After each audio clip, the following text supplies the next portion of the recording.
नमस्कार बंधुरा welcome back to yet another blog. तो आज के आबार एक नतून जायगार सन्धान निये किन्तु चले एसेछि और आजकल आमार शुधु किन्तु मंदिरे जेतेई भालो लागছে। এখন আমরা যাচ্ছি নিউ টাউন ইকো পার্ক 4 নম্বর গেটের কাছে একটা নতুন রাম মন্দিরের সন্ধান পেয়েছি। চলুন আমার সাথে আপনারাও দেখে নেবেন আর আশা করছি জায়গাটা কিন্তু ভীষণ ভালো লাগবে। চলুন তাহলে যাওয়া যাক। আর যেতে যেতে কিন্তু কিছু ডিটেলস আমি বলে দিচ্ছি। এই মন্দিরটা আপনি কিভাবে আসবেন, এটা আসতে গেলে ইকো পার্কের 4 নম্বর গেটের কাছে আসতে হবে নিউ টাউনে।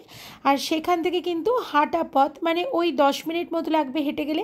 আমরা যদিও বাইকেই গেছিলাম, তবে আপনি চাইলে ইকো পার্কের 4 নম্বর গেট অবধি বাসে এসে সেখান থেকে কিন্তু টোটো ভাড়া করেও চলে আসতে পারেন এই শ্রী রাম মন্দিরে।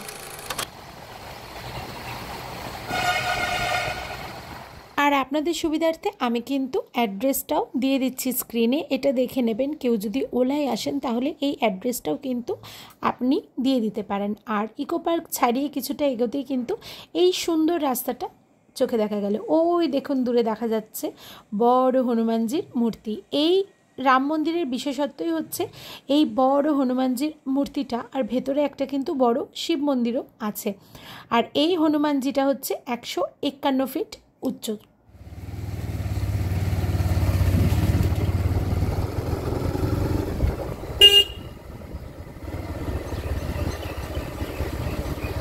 তো ফাইনালি আমরা কিন্তু পৌঁছে গেছি। আর এখানে সামনেই কিন্তু পুজো দেওয়ার সমস্ত ব্যবস্থা আছে। দোকান থেকেই পুজোর সমস্ত সামগ্রী ডালা কিন্তু কিনতে পারবেন। তো আজকে চলে এসেছি একদম নতুন একটা মন্দিরে। কলকাতার বুকে একটা এত সুন্দর জায়গা রয়েছে, এটা হচ্ছে একটা হনুমানজির মন্দির। আমি আজকে এখানে যদিও প্রথম আসিনি, আজকে আমি সেকেন্ড টাইম এলাম। আর ভীষণ কিন্তু ভালো লাগছে জায়গাটা, একদম মানে স্পিরিচুয়াল যে জায়গাগুলো হয় না, সেখানে এসে আমি আলাদাই কিন্তু শান্তি পাই। এখানে অনেক কিছু দেখানোর আছে, এক এক করে কিন্তু দেখিয়ে দিচ্ছি।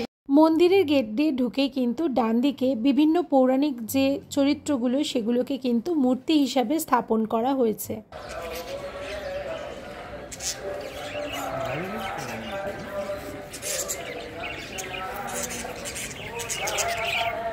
হাই,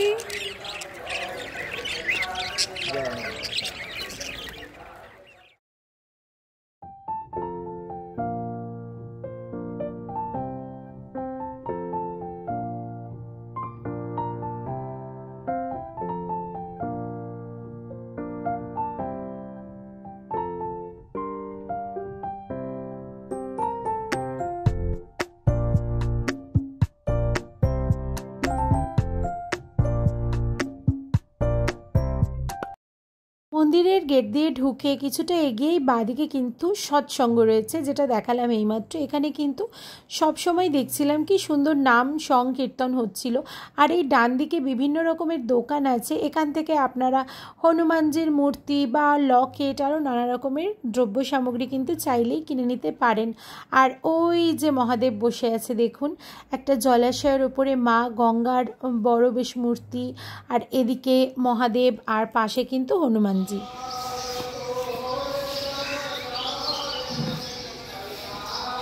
মূল প্রবেশদ্বার থেকে কিছুটা এগিয়ে আসলেই কিন্তু এই সুন্দর বেশ গেটটা দেখা যাবে।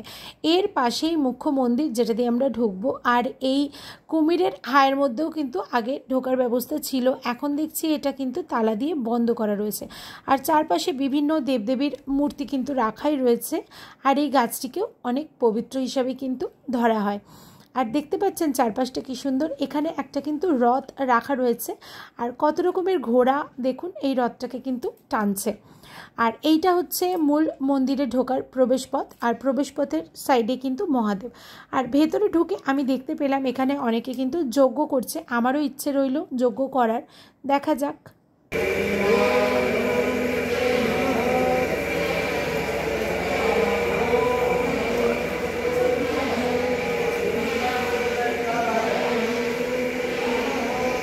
আমরা এখন মূল মন্দিরের ভেতরে ঢুকেছি। চারপাশটা এতই সুন্দর, আর যেহেতু শ্বেতপাথরের তৈরি তাই ভীষণ রকমের ঠান্ডা কিন্তু।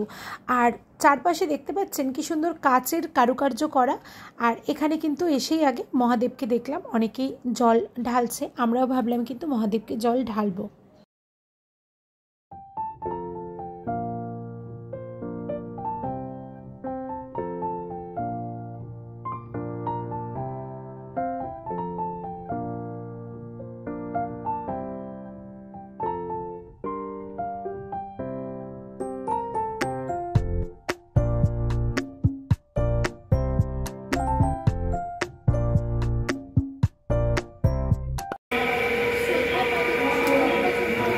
ফাইনালি কিন্তু আমিও যজ্ঞে ঘৃতাহুতি দিতে বসে গেলাম।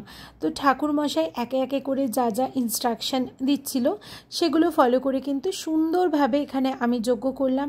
আপনারা চাইলে আপনারাও কিন্তু করতে পারেন, কোনো রকম এক্সট্রা পয়সার ডিমান্ড এখান থেকে কেউ কিন্তু করলো না।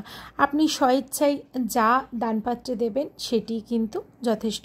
খুব ভালো লাগলো এখানকার ব্যবস্থাপনা, আর খুব ভালো লাগলো যে এখানে আপনি নিজে বসে নিজের পরিবার, আত্মীয় স্বজন, নিজের কাছের লোকের মঙ্গল কামনায় এখানে কিন্তু আপনি যজ্ঞ করতে পারেন হনুমানজির কাছে।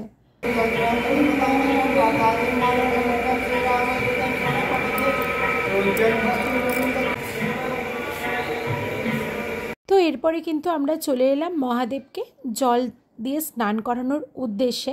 প্রথমে এসেই মহাদেবের কাছে এসেছিলাম, তখন অনেক ভিড় ছিল, সবাই জল দিচ্ছিল, আর বালতিটাও কিন্তু শেষ হয়ে গেছিলো, জল ফুরিয়ে গেছিলো। তো তারপরে দেখলাম একজন গিয়ে কিন্তু বালতি আবার জল ভর্তি করে আনলো, তো আমি কিন্তু জল দিয়ে দিলাম।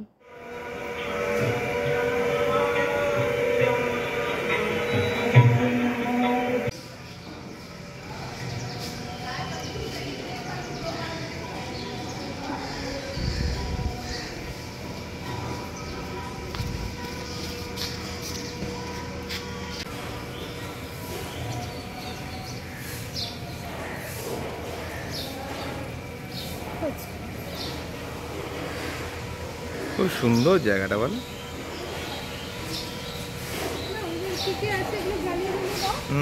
তো পুজোর শেষে এখানে কিন্তু সৌমেন ওই ধূপকাঠি আর মোমবাতিটা জ্বালিয়ে দিচ্ছে মহাদেবকে। ও কিন্তু সুন্দর করে আরতি করে নিয়ে এইখানে যে রাখার ব্যবস্থাটা আছে মোমবাতি ধূপকাঠি, সেখানে কিন্তু ও রেখে দেবে।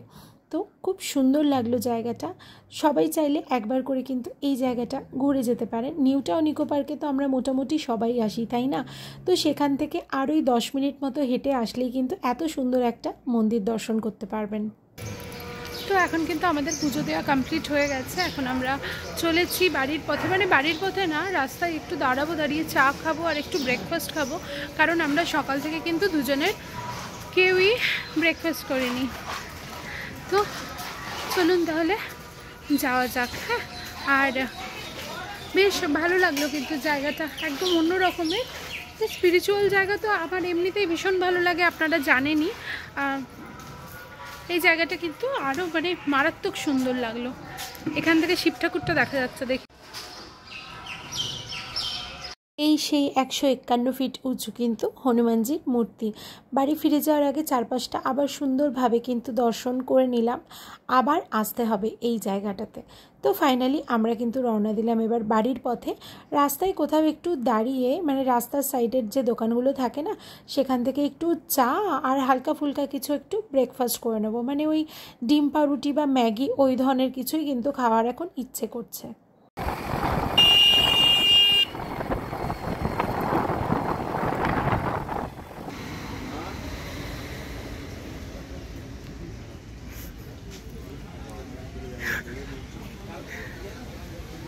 কেমন লোক দেখুন একবার, বলবে তো যে ভিডিও করছি, তাহলে একটু বেশ ওদিকে তাকাই, একটু সুন্দরভাবে বসিয়ে, একবারও বললো না ভিডিও করছি, নিজে থেকেই করছে।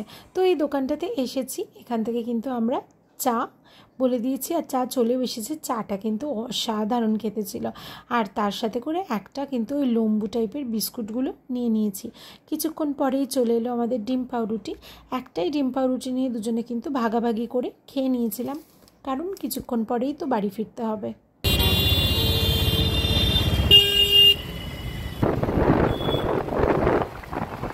তো ফাইনালি আমরা এবার বাড়ির পথে রওনা দিয়ে দিয়েছি।